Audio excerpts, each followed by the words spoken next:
kino kye kiseera evening drive kyekutuusizaako Agomuddwaniro. Emiranga, emizinga, okussaako n'amasasi ageesooza buli wozza amaaso omusaayi gukulukuka. Kale tuli ku NBS 94.4 radio mugoba nsonga.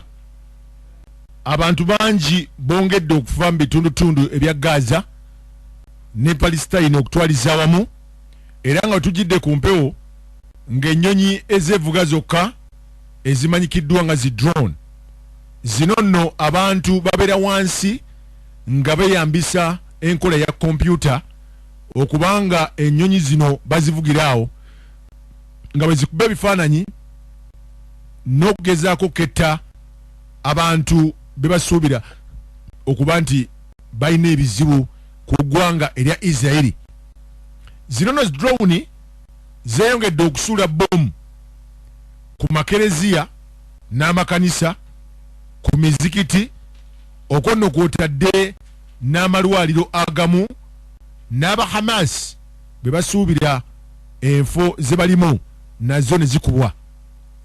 Abasajja Abayisirayiri bagamba abasirikale baabwe Benjamin Netanyahu yabalagidde okuba nga bakola ebikwekweto eby'amaanyi mu maserengeta g'eggwanga erya Palestine, era nga balabudde Omuyisirayiri wonna waali nti alina okuba nga yeegendereza ng'atambulira mu bitundu ebyo.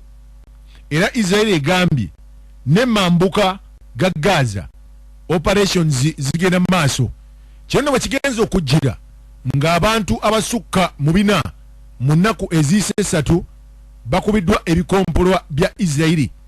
Okwo nno kulimuko abakyala gattako n'abaana. Wetugenda okujja ku mpewo nga mambuka ga Gaza wetwogerera nga emmere egenze ku bitundu 15 ku 100 etandise okuggwerayo ddala, era nga abantu beeyo bandyerya enkuta. Mu South Africa abantu baayo bagenze mu maaso n'okwegugunga nga bavumirira ekya Israeli okukola ekitta bantu mu bitundutundu okusinga ddala eby'e Gaza, era ne bagamba kino ekintu kibi nnyo eri okukulaakulana kw'ensi, wabula Israeli tennaba kuddamu kunyiga. Mu Beirut mbangenze mu Lebanon, ebifaananyi ebivaayo biraga nti ennyonyi ezeevuga zokka zongedde okusuula bomu ku nfo z'abasajja aba Hezbollah, era ng'enfo zino Benjamin Netanyahu agambye tebagenda koowa kuzikubako bomu, era waliwo n'okulabula nti Israeli yandikoze olukujjukujju okukyusa gavumenti eri mu Lebanon, wabula aba Hezbollah bagamba nti kino tekijja kusoboka, bajja kulwana okufa n'obutanyagwa.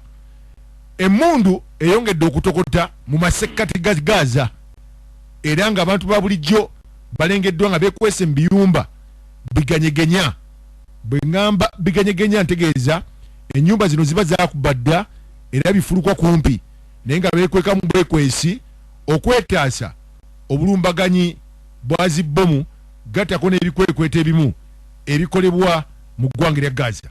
Abavubuka abali wakati w'emyaka 15 nga balenzi paka ku myaka 20 bano Israeli yeyongedde okubatta mu ggwanga erya Palestine. Kino nno kizza akagenderere nga baga nti abavubuka bano bwe banaagenda mu maaso nga bakula balina ensigo eyabasigibwamu abasajja aba Hamas, era nga banditandika okukola obutujju kye bayita terrorism. So kati ekyo nakyo gwalina kapeni n'akapapula genda mu maaso kiwandiise omanye nti z'ensonga ezo ezigenda mu maaso saidi eyo. So Israeli ne Palestine bo okulwanagana kwabwe kukyagenda mu maaso. So tulinze olunaku lw'enkya kinaaba kitya, naye mu bumpimpi kubulidde omusaayi oguyiika mu bitundutundu ebyo bya Israeli, manya mu bitundutundu eby'aba Palestine, naye nga mu